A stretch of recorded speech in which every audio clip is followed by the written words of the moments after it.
Hey, Laura, good to see you. Great to see you. All right. So I think, Kelly, you're on this. You've got everybody getting in. I know we are at the top of the hour, so I'm going to get started because we have one of my favorite people on the planet with us this week. So Lori Crever is a Renaissance woman of all for 2 decades inside a Fortune 50 company, managing communications and employee engagement program, small countries. So she's deeply grounded in the humanities, and she constructed and led one of the most celebrated and replicated career mentor programs across that enterprise. And early in the program, the human resources team did their surveys of the mentees to see how things were going. And they learned that 88% of those graduates experienced a notable surge in their role, their level, their sphere of responsibility, job title, salary, all kinds of great things. And they really attributed that mentor program along with that skillful program support as why they were able to be so successful. So Lori's methods have proven effective for mentors and mentees alike, resulting in career breakthroughs for professionals of all levels. And she's now the director of winning diversity and inclusion firm, IC Edge, and is the author of the book Prote Power, a roadmap for mentorship. And when she's not speaking on the workplace issues of engagement and inclusion, you can find her on stage doing improv and comedy and reading poetry and doing all kinds of fun things that I would never have the guts to do. So Lori, welcome. I am so happy that you're here and with the CWC community. So thanks for joining us today. It is my pleasure and honor. Hello to you, Tammy. I know right now you are in jolly old England. I am. I'm living in the middle of fairy tale forest, quite literally, actually, which is why if my internet goes down, I got people to back me up. So don't worry about it. And somebody ping me if my face freezes. It's only a matter of time before that actually happens. But I am just thrilled. And, as a coach and as an executive myself, mentorship is so important. And I know for me, when I look back on my career, some of the biggest breakthrough moments I've ever had was because I had a strong mentor. And so I'm just so passionate about what you have to share with the team today. And so why don't we go ahead and get started? And for everybody that's here, thank you for joining us. I know I still see some of you guys popping in. What I'd love to do is, as you've got questions, pop them in the chat window because Kelly is going to keep an eye on those. And we're going to have plenty of time for Q&A at the end. And we want to make sure that we don't miss anything. So feel free to pop your questions in as we go through. Girl after my own heart, in terms of, even though you're in the Midwest at the moment, you started out in New York City with your eye on being an actress, and you ended up as an international banking professional. So how did that happen? Well, I moved back to the state of Minnesota in the central part of the US, which is where I'm from. And I was 31 years old, and I had spent my entire 20s really living the life of an artist and working in the music industry and television and theater. But now I had a baby. I had an infant son, and I was going through a divorce. And so we all know the time-honored saying that necessity is the mother of invention. And I had a really good friend from college. We waited tables together. We'd always stayed in touch, and she was partway through her MBA. And she was working at a regional bank. She took me to lunch, and my son was asleep in the baby carrier. And she said, sort of in the mode of a big sister, Tammy, Lori, you and that baby of yours need you to get a real job. Steady hours, the real job. I hate good those pay, words. benefits, right? And I thought she was saying, what I heard was, hey, why don't you take the cocktail napkin, build a spaceship, go move to a different planet? I mean, I was like, what? I mean, you called me out on this right now, Tammy. You're correct. Like, real job, steady hours, paid vacation, what? So she said, I think you should apply at the bank where I work. And I said, whatever for? Does someone there need tap dance lessons or a beauty makeover? Those are my skills. What are you talking about? I really did not have knowledge of how many truly creative jobs are available in industry, any industry. So I got hired as a communications specialist in international banking. And as you said in the intro, 20 years of a fantastically satisfying, rewarding career in banking, being a creative person. And that included, as you indicated, working in employee engagement. That's awesome. I love that. Corporate career, obviously employee engagement turned out to be your wheelhouse and your superpower. What are some of the things that you've seen that makes a really strong mentor and mentee relationship engagement? Like, what makes it work and what makes it not work? I would say, and this might seem counterintuitive at first, but that's why Tammy and I are having this discussion, that it is pretty important before you start working with either a coach or a mentor that you have self-clarity. And by that, I just mean, let's say in a corporate setting, you would like to work in sales. You'd like to be front office. Maybe you've been working in operations, client service, but nobody really knows you. And you think, hey, I know the product set now, and I'm looking, and you'd be correct, at all the sales officers in the organization, and they get a lot of attention and they're making very good income. I would like to transform myself into somebody who is in sales. That's the kind of thing that you need to have self-clarity around. Don't you think, Tammy, to engage with somebody who's going to be your coach or someone's going to volunteer to be your mentor? Because then they know, like, oh, okay, if that's where you want to go, if that's your destination that you have in mind, let me discover better where you're at. And then I can structure for you what would be smart things to do to get you to that destination. You're 100% on that, because if you don't know where you're going, and I had this happen a lot in corporate, and I would take on women in leadership mentors. That was always my passion, is just help pay it forward with other women that had the ambition to achieve things. And then the first conversation was like, what are your goals? Like, I don't know. Well, I'm like, well, then I can't help you. Go figure them out and then come back and let me know when you're ready to actually, do some work and dig in. So I do think having a sense of where you're headed is just critically important. What are some of the things you see that break down the success of a mentor and mentee relationship? Boundaries. There have to be boundaries. Of course, you want to go into the relationship. For it to be nourishing, you need to be vulnerable. You need to bring forth to the person who's coaching and advising you realities, truths about what is going on for you. Maybe you're going to bring in and say, this is an email that I sent. It didn't land very well. Can you help me? Right? Sort of like you've built unwittingly your own quagmire.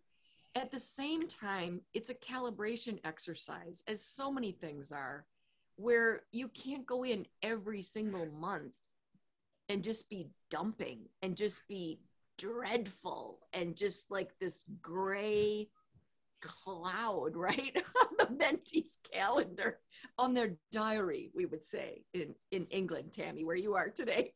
So, I say, don't be a buzzkill for your mentor. So you got to like balance, being real, bringing forward real problems, but also be somebody fundamentally that is growing, that has optimism, that is saying, wow, mentor, I would never have thought to try that, but now that you're pointing it out, I'm going to give it a try, right? I'm going to give it a try. That's what I mean by optimism. Go give it a try and then report back into your mentor. What did you do with that advice and what were the outcomes? Yeah. And I think that's, and it's not therapy, right? But it is not therapy session by a long shot. And, there's a lot of, and looking at the people that are here today, there's a lot of folks that are in a corporate environment. Most of them, from what I can tell, are leaders. But a lot of companies have given up those formal mentor and mentee programs through budget cuts, through a million other reasons why. So what would you recommend in terms of how people can either find a mentor or those who really do want to give back if their company doesn't have a structured program for them to dial into? Well, a great way that you can find a mentor is to observe people in your environment, including if you go to an event and you see somebody on a panel or who's speaking and you figure out, wow, I really admire them. You know, they seem to have character and aspects of their career that I aspire to cultivate. I want to get better at. You know what? Go up and ask them if they'll be your mentor. If that seems too daunting, too much of like traveling 0 to 50, see if you can get on their calendar and do an informational interview. Most people are so complimented and they enjoy talking about their career journey. And so you would go in sort of secretly knowing I'm testing the waters. I'm seeing if I feel a good vibe, some good chemistry here, get some information from that informational interview. Of course, you're going in with questions, asking them. And then if you do feel like really good rapport has been established, then just go ahead and take the risk. Ask them at the end, I'm wondering, would you be willing to do some mentoring with me? And explain why. It's a little bit of a sales job, but you can do it. And this is something I've seen work all the time, is to ask. The worst that's going to happen is they're going to say, no, I'm really busy right now. Or they might say, wow, you know, I'm mentoring 4 people at this time. I don't feel I can take on someone else. And then your next question is, Tammy, see if you agree, do you have anyone else on your team, one of your direct reports? Like, can they recommend someone? So you're like expanding your network, you're inviting them to help you in your success, handpick someone else that could be a really good candidate for you. Yeah, absolutely. And the more senior we get in our roles, the less it feels confident or comfortable to ask for a mentor. Because we're supposed to know it all by now. We're supposed to have all of this information. And what I think is effective, and if somebody doesn't have the time, right, to mentor on a broader scale, is something that I call situational mentorship.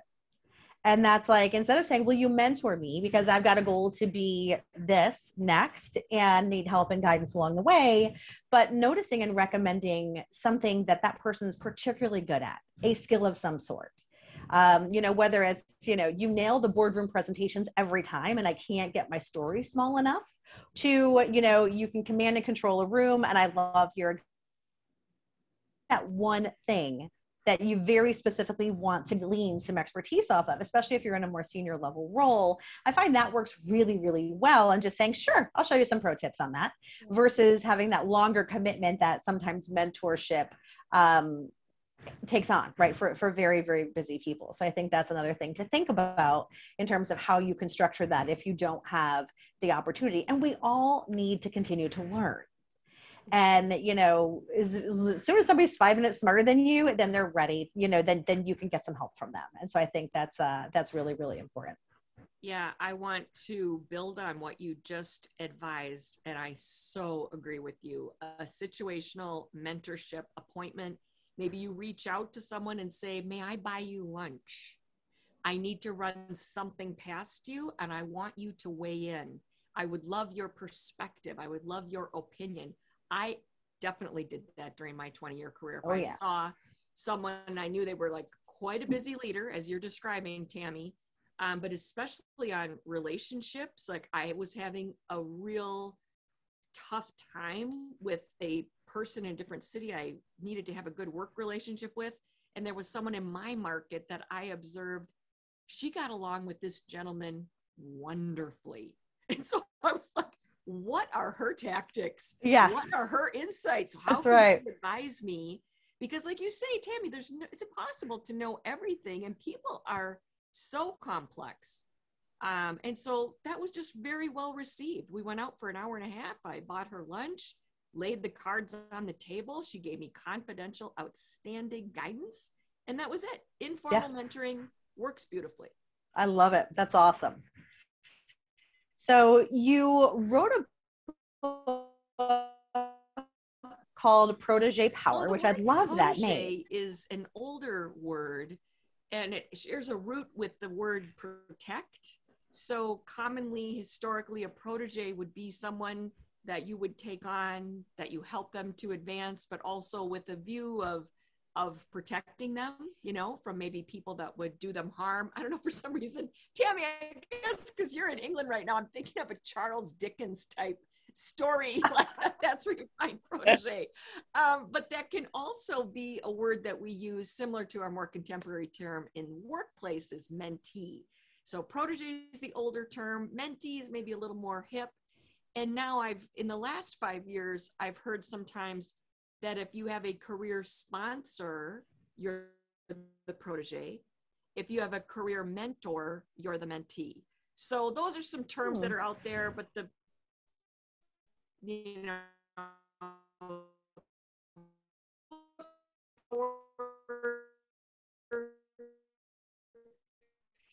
or mentee, your command and control to unleash so much power in your career. If you're savvy about yourself, that's awesome. I love that. And in the book, which this cracks me up, you've got this mindset that you think everybody should dial into, which is that everybody has a unibrow. So what does that mean?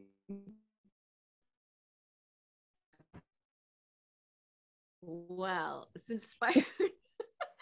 Suspend your judgment right now, okay? I'm going to take you on a short journey, and at times you might feel like, oh, that is quite unjust, but you'll see the moral of the tale. So I had somebody, I was running this formal mentor program. Ultimately, 900 people went through it. And this one gentleman came into the program, wonderful personality, highly educated. He had no direct reports yet. So he was put into the mentor program with a skilled manager so that we could start really enabling him and grooming him to step into management role. And after 3 meetings, the mentor called me on the phone and said, Lori, can I talk to my mentee about his unibrow? And I said, I think you better. Because it was so clear to me that this was taking a lot of mental energy, thought, distraction even for the mentor.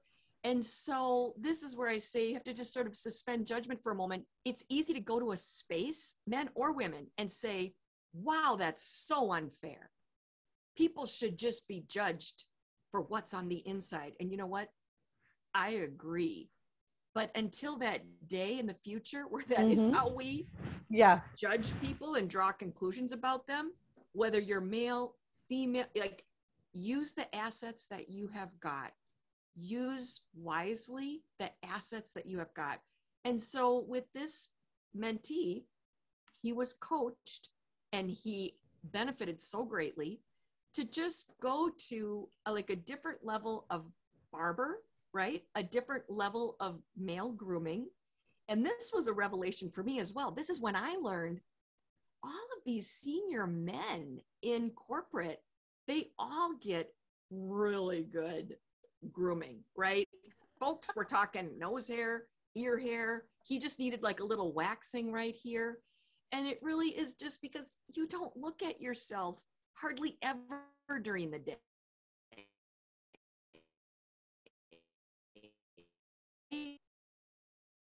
But other people was something that gave this gentleman a real boost in his confidence.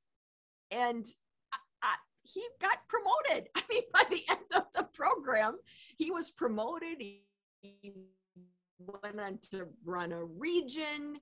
I mean, his personality and all of his great attributes, they just shined. They just shined. So yes, I use it as my metaphor. We all have a unibrow, something that other people are looking at, noticing, being distracted by, right? Instead of paying attention to us. So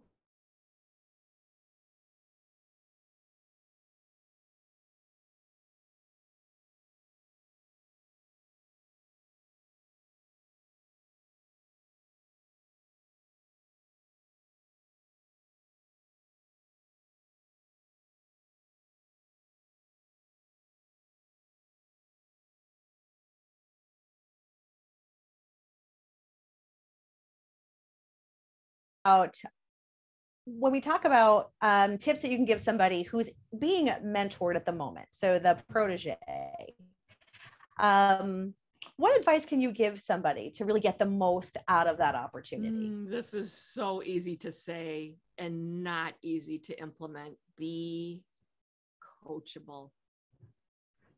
I mean, it is hard, folks. Is it not? You become a grown-up, you become an adult. And with that, it's like, oh, I have the golden ticket to knowing everything and being really smart and confident and reliable and trusted. And you are all those things. But to really get something out of being coached or mentored, it's you. You have to be coachable. I'll give a great example, Tammy. I finally was mentored formally, officially in my own mentor program, right? Like do it yourself, or I identified my own mentor. I talk about it in the book. He didn't know me. I was a stranger. I'm kind of like stalking him, but in like a very structured professional way. So he did say yes and became my mentor.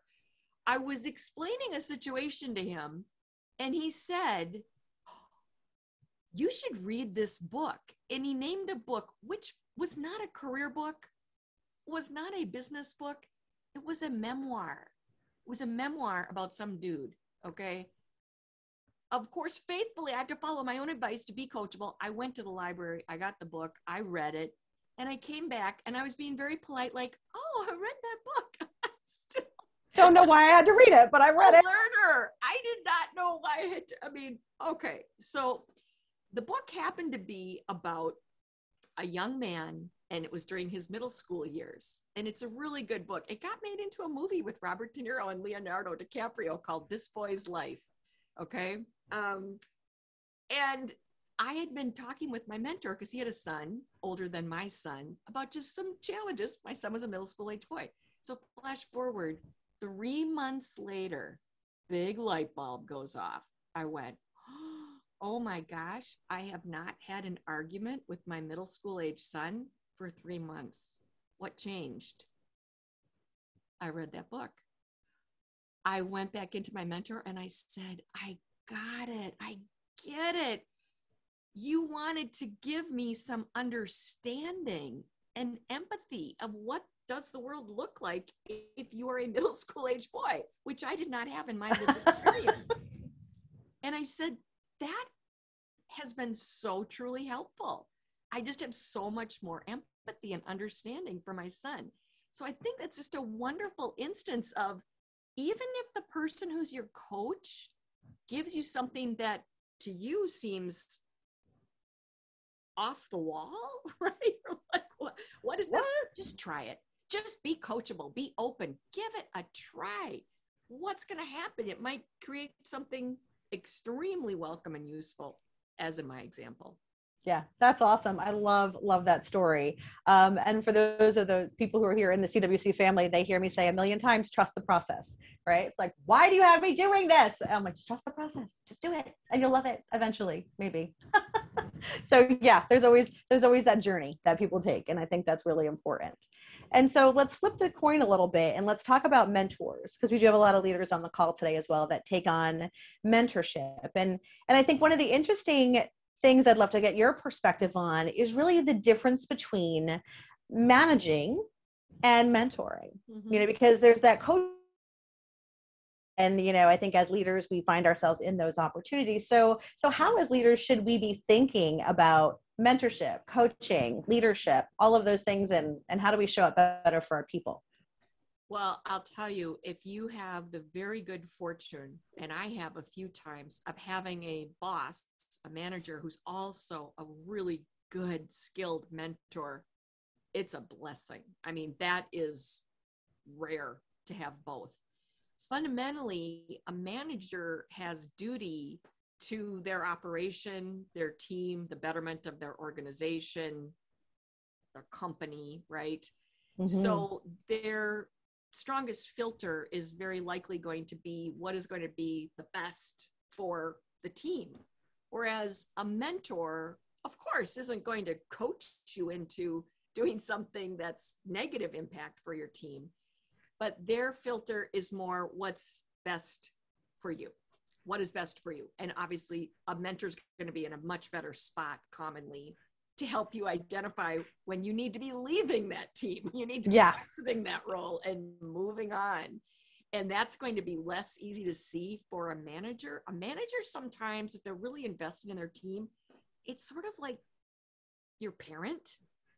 And if you wanted to go to the Olympics or be so skilled to land in a symphony orchestra one day, it's not likely that your parent would be the best coach or instructor to get you there.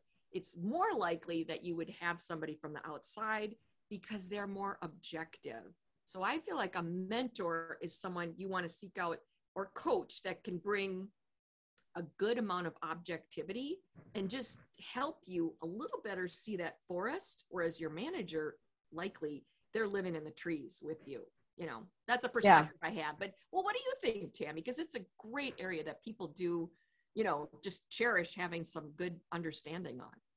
Yeah, I think, you know, from a leadership perspective, you know, you manage tasks, you lead people, you know, and as you're trying to get the best out of each of your team members, really figuring out what motivates them, where them back, and finding a way to get, you know, to have them feel heard, not only heard, but understood is an important part of that coaching process. And I think as leaders, we get busy.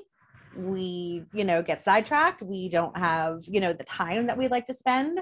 And, you know, so, but taking a few extra minutes to really understand, you know, people typically will show up with very, very good intentions. Like no one wants to suck on purpose. And, you know, so if you find someone that's actually not getting where they need to be, chances are good they're not doing it on purpose. And, you know, a little bit of extra time, a little bit of extra mentorship, and, you know, helping guide them along the way, I think just pays off in spades in terms of employee morale and, you know, retention and the workforce the way it is in terms of a non-demand workforce, and they call the shots. It's help with retention. You know, so I really think that that blend of personalizing your experience with your team and being able to mentor them as well as direct their work through leadership is an important balance that, you know, that I've used a lot in my career. And I help a lot of leaders that come through some of our executive coaching programs to learn how to do that too. And so for those of us, one of the things I want to talk about too is one of the best mentors I ever had. It was really interesting. I was working for Bank of America, and I got put into this women in leadership mentorship program. And to be completely honest, I was miserable because I never really bought into the whole women networking thing. You know, I'm like, I just didn't. I thought it was, you know, a lot of women that complained why they weren't getting ahead. So I go to this thing, and as it turns out, it's the top levels within the organizations that are the mentors. And so I was like, oh crap, this is really cool. Like this is the nosebleed seats of the, you know, of the bank. And the mentor that I was assigned, she was awesome. We got along great.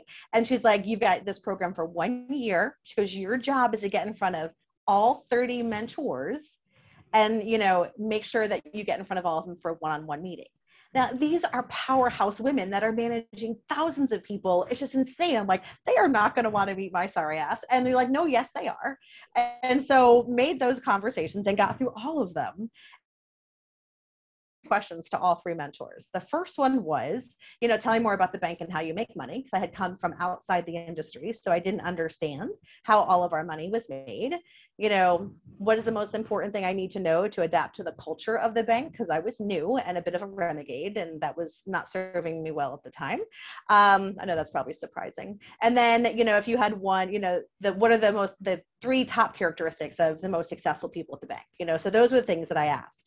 And this one woman I met, Sally Hawk, we're still in close contact today. I got halfway through the conversation and she goes, stop there. She goes, we are going to spend half the time talking about what you came here to talk about. And we're going to spend the other half the time talking about which job within my organization you're going to take. And she laid out her entire she had. And I was like, oh, I'm interested in this, this, and this. And she's like, no, you got to know what you're doing for this one. So you can't have that. But we can talk about these other two. And I landed in this major epically role that I just loved. And so I think in terms of like really cool stories, and, you know, she and I are still close today, just last. So can you share maybe one of your mentorship stories and some of the best mentors that you've had? I'd love to hear one. One of my best mentors is still my mentor, and he was also my manager. And I really think, you know, in our conversations helped me to further crystallize, he was such a disruptor to me. He was so fearless about just calling me out and getting in there. So one of the things that he did was, we were in a meeting together and it was a big meeting. We were brainstorming and somebody brought forth a really kooky idea. And I had a pretty prominent role as communications manager and employee engagement for a big, visible division. And I had no idea, but apparently I made a face, like one of those, right? Uh-huh. Yep. And my manager took me to lunch afterwards and we had pleasantries. And then he said, I got to talk to you about your facial expressions, and you would be wise to work on your poker face. I didn't even know what that was. I had never heard that term. And that was such great life skill, professional skill coaching, because consciously I do work on composure. My early communications job, I was a floor director at a television station for live TV shows, including newscasts. And so I was someone who was always working on being composed, being the calm in the storm. But obviously I wasn't telegraphing that at all, like just the opposite. And I just appreciated that so much. It's painful. This is why Tammy and I are saying, like, yes, you have to trust the process and be coachable. We are not in any way suggesting that it's easy, because naturally where my mind went was, how many other times did I unknowingly telegraph a negative reaction like that to a colleague? Ugh. So that was something that I worked on, and there's just a mountain of other things that he taught me. Like I say, a disruptor, like disrupting my equilibrium, but in such a good way, with such good purpose. I love that. And so I think we all have that one piece of advice, or if you're like me and as stubborn as I am, probably more than one piece of advice that we had in the past and we wish we would have taken and didn't. So do you have anything that comes to mind in terms of, maybe I should have listened to that person when I had the opportunity to do so? Yes. I gave, a lovely anecdote of something that was taking place in my personal life, but, that was being to a degree carried into my professional life. So we're all this way, right? I mean, we're trying to integrate our life as best as possible. I was attracted to someone, and then ultimately in a serious relationship with them, that 100% of people around me were telling me was not going to turn out well. And that was be very unhealthy for me. And dang, if I didn't just double down, right, on staying in that, what everybody else could see was very toxic relationship. And it took years to manage the ramifications of that, so that's just something where let's be thoughtful. And when somebody brings unexpected advice to us that we don't want to hear, right, and we feel like immediately defensive, maybe just will yourself to take a walk. Just give that space. Boy, I'm such a different person now. One of my personal mottos is, I never discard a bright idea. At least I put it on the table. I might not take it on immediately, but I don't just shove it aside. And that, of course, is how I used to be. I'm like, oh, God, no, So give it space, give it room to breathe. Take a walk, go hug a tree, just live with it, and really, consider how many people are in your life right now that care about you deeply. And from that caring space, are they really trying to say or offer something to you that's derailing? Or do they maybe have that viewpoint of seeing your forest, but you're in the trees, so you can't see what they're seeing. So that's mine. Yeah. And I think it's so hard to hear advice that makes us uncomfortable, or things that, we don't want to hear. For me, coming through the ranks, I didn't go to college. I didn't get my college degree until I was in my 40s. And, long story short, parents didn't have a lot of money. I didn't have a lot of motivation. So we decided I'm just going to go to work and we'll figure it out in a few years from now. And I kept getting promoted and kept getting more responsibility. And then the family kicked in. And so before you know it, I'm running around in, very senior levels of leadership with. And that really, from an inner critic perspective, made me question myself daily. Especially as the stakes got higher, as, the bravado, the ego, all the things on Wall Street that come into play, got bigger. Just why am I here? I don't belong here. And that, in my head would go on regularly. And the advice I got is, and I wish I had listened to it earlier. I ultimately did, slow, not stupid. But the advice I got was, you're here for a reason. And you're here because you don't think like everyone else. Your experiences are different from everyone else. And you come at it with a very different perspective that we desperately need. And all I saw was this, uneducated country bumpkin that got, so being able to really listen to that advice. And when I finally did, I just stepped into all of the things and everything just exploded for me. And, it's just all of a sudden I owned it. And, and it was just really, really interesting in terms of, had I listened to that 10 years ago when I had heard it the first time, like how different things may have been right then. And then when I finally did start to believe it and listen to it, really being stepping into, my zone of genius, I thought was, it was a game changer for me. But yeah, so, and I think you really bring up a good point, is that when people care enough about you to give you that advice you don't want to hear, it does deserve a place. Right. And, so I think that that's fantastic. Yeah. So I've got one more question for Q&A, because I'm sure that that everybody here has got some great questions. But when you think about the connections and the relationship between, your staff, the people that you're mentoring, you're coaching, how does that play into corporate culture? Because I know you do a ton of work with corporate culture and things like that. So how do you see those dynamics connecting together? Well, I'll pick up a term that you said at the beginning. We really need to cultivate our Renaissance women and our Renaissance men in corporate culture. In other words, those leaders who are modeling transformation and change. This is urgent. This is a drum that will always be beaten, because there's so much change around us continuously.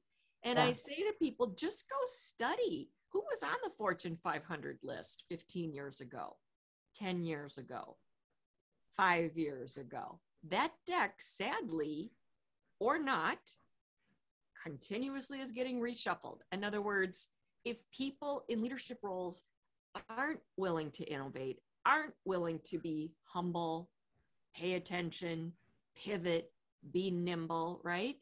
It's kind of like David and Goliath. I mean, it's just that big non-nimble entity is going to topple and will be no more. And in a way, it's heartbreaking. But here, we have got the benefit of knowing, nope, I've got to be a lifelong learner. I mean, it's these themes that you are speaking and preaching, Tammy. Lifelong learner, let's be humble. What can we do to nurture and support one another? What does leadership really look like? So I would put it on all of those things with our leaders. Yeah, I think that those are some excellent points. One other thing that comes to mind, I think, and that we owe it to both our teams as well as to our peers and leading up, is creating a fail-safe environment. Yeah. There's this belief that failure and success are. I strongly believe that failure is a part of success. You can't be successful unless you fail. But people, there's just such an unforgiving corporate culture in many cases. And you could screw up. I knew if you took that big project that was, over your skis, that you wouldn't get it all done. And there's so much of that. And I think as leaders and as coaches and mentors within organizations, we have a lot of ability to influence the, the fail-safe environment that helps people thrive. Because people will only, they'll take a chance if they feel like it's not going to be, a death wish. So I think that's another part in terms of leadership and mentorship that we should be striving and down within the organizations to really start to rebuild that type of environment. I love it. Yeah. All right. So, so many great things. And for those of you that are still hanging with us, which it looks like most of you are, you'll get a link to Protege Power and how to get that for yourself as well in our follow-up email. But let's go ahead and open it up to questions. So Kelly, did we have anything in the chat window, or if somebody's got something, come on off of mute or type it in the chat window if you're not in a position to be able to do that. So let's go ahead and take a few questions now. It looks like American Corporate Partners. Okay, thanks, Laura. Needs mentors. Okay, so that's a great place to go mentor should you need so. So thanks for that. Thanks for that public service announcement on that. I got questions today. Will, I see you come off of mute. Yeah, Lori, you talked a lot about the mentor and in the relationship, and you quickly mentioned the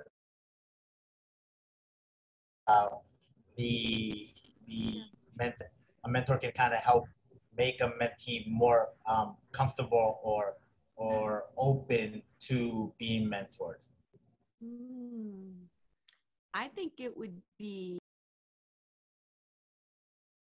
vulnerability. Then I think it signals, if you're the mentee, oh, this is going to be a very honest, trusting relationship. And I'll tell you, one of my aha moments was the person that was our longtime division head, who was one of those people that was a complete rock star, inside and out.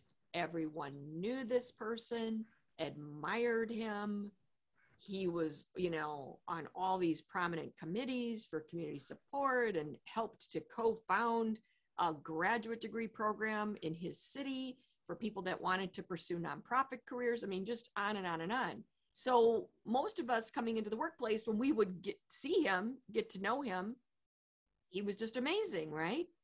And when you meet someone like that, you don't ever imagine that they weren't always that way. Right? So he would go on record with our mentor program events of some of his hairy, scary moments in his career, and where he was really clueless, right? Not getting it. And what a difference mentoring made. And I think that opened up the floodgate then for people to go, oh my goodness, if someone at this level, if they're willing to be vulnerable and they're authentically telling us what a huge difference it made that they had good mentors and coaches, then I guess that makes it okay for the rest of us normal citizens. Great. Laura. Hi, Lori. Thank you very much. Oh, sorry, Lori. Yeah. Am I on? Yep, you're good. Sorry. Oh, sorry. Lori, I was just wondering, from a mentor perspective, we classically think how mentee, protege often learn, they learn many things by being mentored, whether it's practical or whether it's something in the bigger picture, like a life lesson. But I also feel that as mentors, we also learn from our proteges, from our mentees. And I'm curious, is there one takeaway that you can think of that you really have learned, especially about yourself being a mentor? Yeah. Or a life lesson through being a mentor, an aha moment through being a mentor? Yeah. I think probably that gift of being a mentor is to slow down and really deeply listen. I had the benefit of hiring folks sometimes that were coming right out of college. And so this was their first job. And it was just beautiful, the things that they would teach me. And the obvious is the digital age, right? That, at the risk of stereotyping, so many of us that are more the later millennial or baby boomer generation, we need some mentoring on some of our digital tools and opportunities. But also just, I remember having this young woman start, and she wanted to take me to sort of like a woman's empowerment, feminism slanted event. And my initial response was like, oh, I think those problems are all solved now. Do we still need to spend time on that? And of course I went with her, and then I ended up getting on this whole journey, which resulted in my company getting involved with micro lending. I needed that younger person, my protege, so to speak, to really open my eyes to still how many concrete women-specific issues are out there. So that's what I would say is, let's try to slow things down and listen deeply. So would you say that, have you felt that being a mentor is a very reciprocal relationship as well? Yes.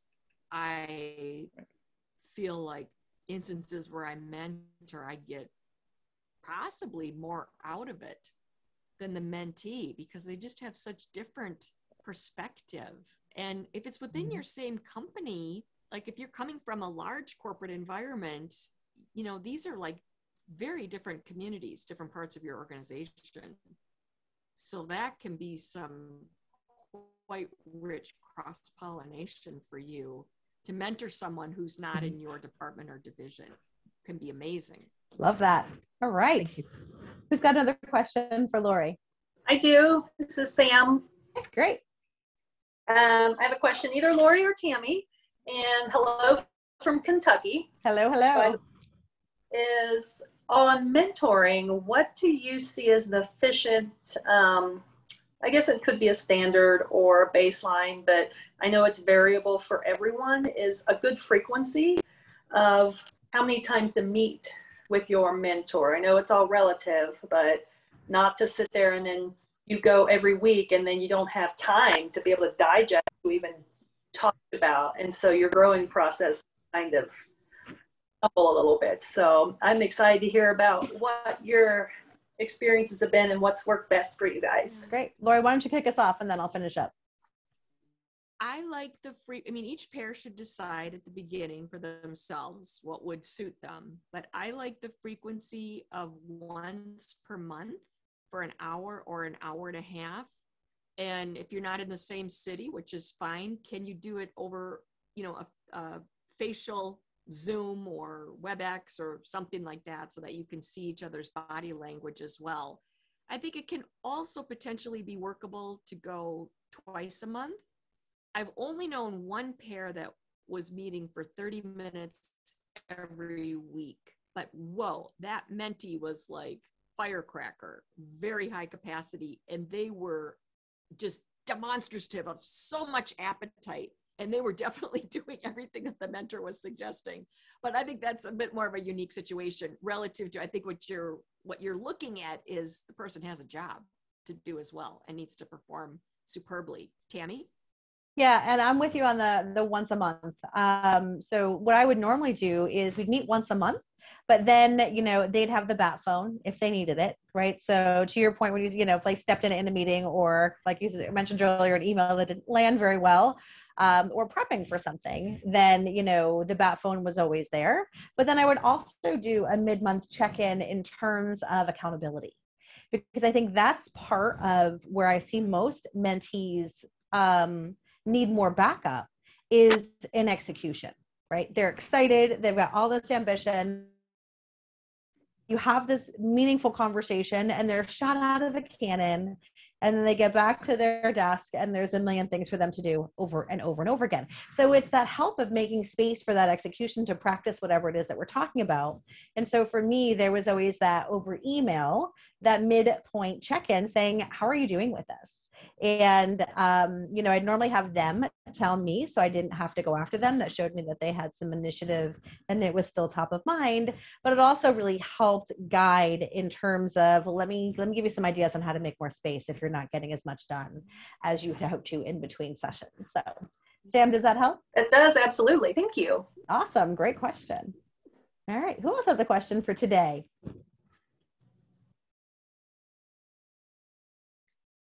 I also would recommend in that mentor-mentee relationship that the mentee be the individual that sets up the meetings, takes ownership for calendarizing those sessions. That can make life so pleasant for a mentor. And that, if you're the mentee, is in your favor. Make it very simple for them to connect with you, offer perspective, offer wisdom, offer like, you should look at this TED Talk or read this book, go to this workshop, etc. Excellent. And Kelly, I saw you come off of mute. Yeah. So Lori, you mentioned earlier that it's really important to set boundaries.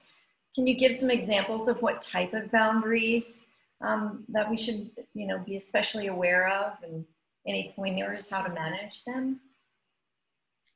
Yeah, I have a specific example of someone that I matched in with a formal mentor, and it just so happened that the mentor was a pretty prescriptive, boundary embracing professional. And those people are out there and we love them. Okay. But then the mentee came in 3 meetings in a row with like occupying almost the entire meeting, talking about real challenges with her aging parent that she was caring for. So this was real. The mentor called me not wanting to be heartless, but just saying, this isn't what I signed up for, and I don't even know what's there to support this person. So how I would maybe mitigate that, if you do have a disclose that at the beginning, but it would be in the framework of, so there might be instances where I unexpectedly need to change our meeting time. And I just want you to have this backdrop so that it's not because I'm flaky or not appreciative of your willingness to mentor me, but I am responsible for managing the relationship with my dad's memory care center. And sometimes they just need me unexpectedly. So just want you to know that. So then and if it opens the door to further conversation, wouldn't that be beautiful? If the mentor says, oh my gosh, my aunt was in memory care and I'm happy, I'm open to talking to you, so it's like the mentor can give permission if they want to go more into a personal thing, like how my mentor had that bright idea about, with my son and the book that he suggested. So leave it that way so that your mentor can weigh in instead of sort of unwittingly inflicting on your mentor that they need to be an audience for some of your real challenges that you're having outside of work. Sure. That's great advice. Thank you. That's great. Good story. Yeah. Excellent. Good question, Kelly. Anybody else have questions today for Lori while we have her? I had this follow-up thought to Kelly, and that is, do some intelligence gathering on your mentor's connections. I mean, I sort of knew the different folks that were in my mentor pool. And I remember one mentee that I brought into the program who is very extroverted, sales officer, very willing to communicate. I said to her, heads up, the person that you are having mentor you, and you want them to mentor you to help you in a relationship, that was person A with person B. So, your mentor, person A, his spouse is best friends with difficult, looking for this whole sort of chessboard. But I just wanted her to be alert to, like, you got to think about how you're going to frame up getting some relationship coaching, because you don't want to go in there just saying terrible things about the spouse's BFF, right? I mean, but how would you know this? You got to somehow do some intelligence gathering, Right. so that, you know, you're bringing your best self forward and getting the coaching that you seek. Great tip. Sometimes the world is a little smaller than we like it to be, right? So for sure. Well, this. Do we have time for one more? All right. Any more questions before we wrap up? I think we've got time for one more. If there's another question. Yeah, there's a question here. From we do. Brian. Yep. One more. He's got too much noise in his background right now. He says, I think this was an extremely informative session. I just realized the chat was here. Situational informal mentoring is how I met you, Tammy. Thank you. And Lori, it was so good to meet you. So not so much a question, but just, he just wanted to offer that up. So yes. Good to see you too, Brian, looking tan and back from vacation, I'm guessing. Yeah. Excellent. So just so you guys know, you guys are going to get a follow-up email tomorrow with the replay. You'll also get the J Power, which I highly recommend. So it's a great read. Make sure you pick up that when you get that email tomorrow. And you'll also have a link to be able to connect with me with a free career strategy session if that's something that you need. So if you are not waking up fired up and ready to go every single day and loving every minute of your professional life, you should be. And so grab some time on my calendar and we will talk about your path to get there. So Lori, always so much fun. Thank you for your generosity of your time and your insights. And I really, really enjoyed our conversation today. This has been so much fun. Thank you, Tammy. And thank you to the team at Career Winners Circle. Have a great day, everyone. Great. Thanks, guys. Have a great